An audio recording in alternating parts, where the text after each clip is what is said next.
What's up, guys? We're down on the Pamlico this evening doing a big drum set, old drum set, soaking bait. We're gonna be doing some casting too. We're gonna be pitching into some piles of menhaden. Got a good video for you, I hope. Stay tuned. We're gonna get some hookups. Please subscribe, give it a thumbs up.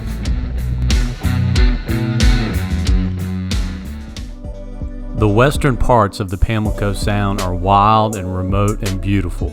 With hundreds of miles of shoreline and dirty water, it can seem daunting to the unexperienced angler. But once a year for 2 months, God blesses us with a special event, the Old Drum Spawn. This coincides with the menhaden migration, and it can be a sight to behold. Generations of anglers, young and old, visit these waters every year to catch one or more of these beautiful fish. I'm glad you're here, as April and I set out to do just that.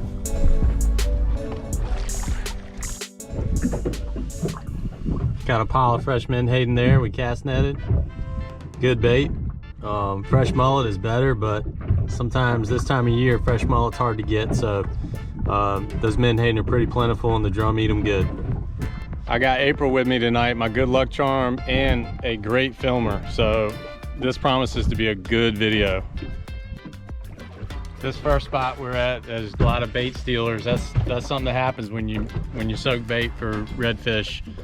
There's all kinds of bluefish, pinfish, croaker, skates. There's any number of things that can steal your bait. And sometimes they get so thick, you just gotta move, and that's what we're getting ready to do.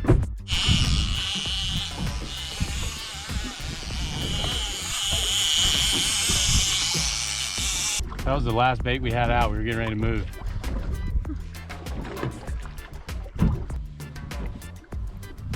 It's important to keep good pressure on these fish. The water is still very hot and they can get fatigued to the point of exhaustion and death if you fight them too long. I'm not saying don't enjoy the best part of this experience, but just remember, we want this fish to fight another day. Oh my gosh, it's a big old drum.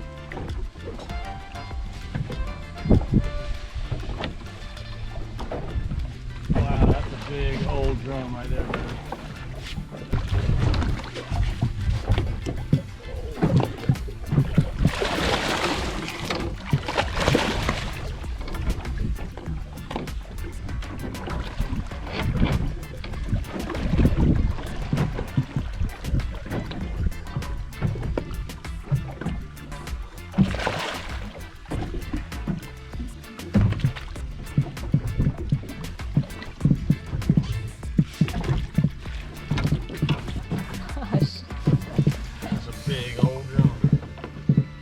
Much bigger.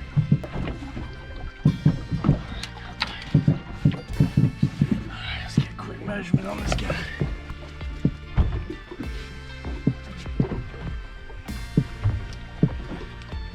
Notice the boat running across my bow at 300 yards.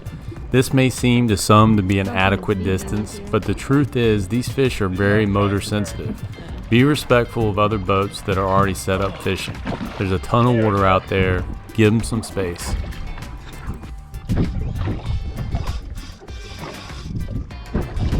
Sometimes you can just tell when it's a drum hit, and that was a drum hit. Man, he took off like a rocket. I can feel his head shaking. Boom, boom, boom, boom, boom. He's taking out drag. Yep, he's already on top. Man, killing it. Man, we were this close to leaving. The spot we're fishing at I've always called Larry's Hole. I named it after my good friend Larry Payne, who shared these numbers with me after he moved to Wilmington a few years ago. It's a good ledge on the edge of a 5-foot shoal that drops off to 16 feet. Typical old drum highway. Don't be afraid to change locations if you're not catching fish. I'll often move 2 or 3 times in an evening. If I haven't hooked a fish in 45 minutes, I'll move. This time of year, the drum are here. Believe that.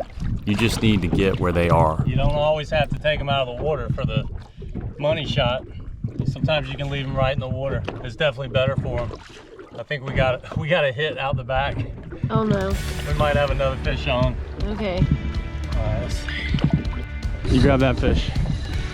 All right, still trying to get one unhooked, and April's got one out the back. We're in some fish right now, and I'm looking for my pliers.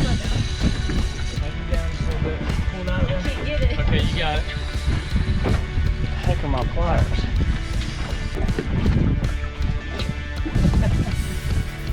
Just swipe me with that fish. Slimy.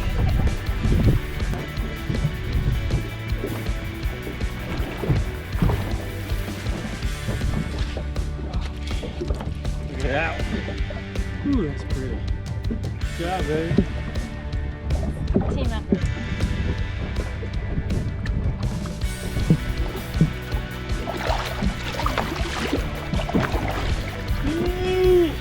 Good work, baby.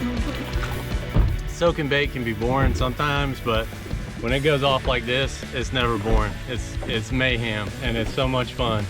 And just rods going off everywhere, big drum coming in the boat, big drum getting released.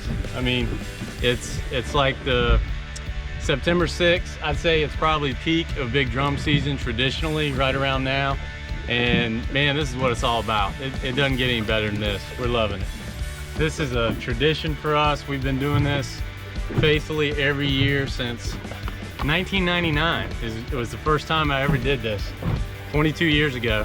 I still love, you know, going after them with popping cork and other techniques, but this is tried and true and it works. And you know, you just got to go out on a couple trips a year and do this because it's productive and it works, and it's you set your clock by it. I mean, this Pamlico Sound drum bite, right here at the mouth of the Neuse and the Pamlico and the Bay River coming together, and the Menhaden migration and the drum spawn. I mean, what a great thing, what a great treasure we've got here. And I just love to take advantage of it every year. My kids grew up doing this. Started bringing my girls out here. I've got twin daughters. Started bringing them out here when they were probably 6, I think, and put them on their first big drum. They tag teamed it, and that's still one of the biggest drum we've ever caught out here. The girth on the tail on that thing was like that. It was huge. And they come back with me every year, and we'll catch 1 or 2. They'll bring a friend, you know, and it's a fun family thing to do. And if you guys aren't taking advantage of it, drop me a line. If you need any advice, it's pretty simple. The hardest part about it is getting bait. But if you can throw a cast net, there's menhaden everywhere. If not, you can reserve some bait at one of the bait shops. And you're gonna need more bait than you think. You're gonna need 20 pounds. If you come out here and fish for 3 hours, you're gonna need 20 pounds. You gotta keep your bait fresh. You gotta constantly be rebaiting your hook, reeling your lines in, you know, because of all the bait stealers that are out here. You don't wanna be fishing on credit. You're not gonna catch any drum that way. So I fish 6 rods. I put out kind of a spider web spread, and constantly rotating. About every 5 minutes I'm going through them, checking the baits, freshening the baits, make sure I got bait on the hook. We loving it, baby? We're loving it.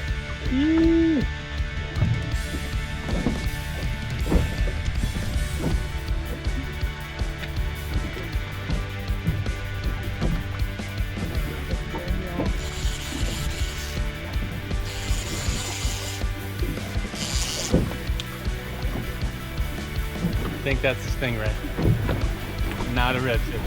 Not a redfish. Yeah, more carp. Now, I've caught hundreds of these redfish, but every now and then one will still surprise me. Sometimes they don't run, they just hang around the boat and act like a stingray. But be ready, because sooner or later he's gonna wake up. That's a daggone drum. I thought it was a stingray. He was sleeping. Sometimes they'll sandbag you and they won't run. Not even when they get hooked, they won't run. This one right here's got something going on too. The line's all slack. Great.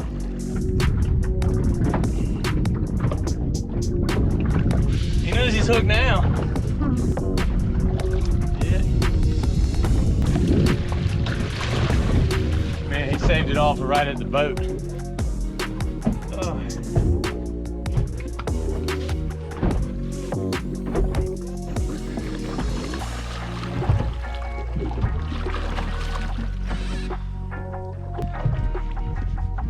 This guy likes it underneath the boat. Spot.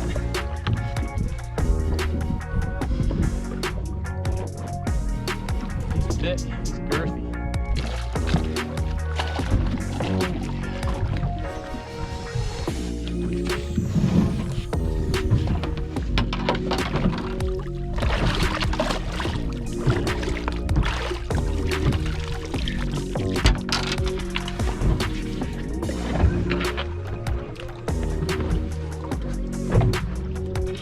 swallowed it a little bit, but sometimes you can stick your hand in there and get that hook out. They don't have teeth, but they've got some jaw crushing power.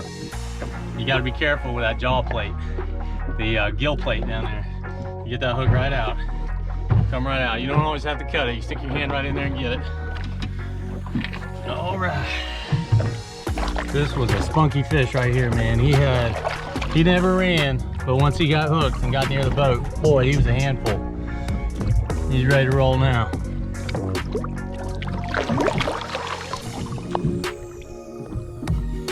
All right. Nice work, baby. Boom, good job, tag team. Well, guys, it might get better than that, but it doesn't get much better. Thanks for watching. We'll see you next time.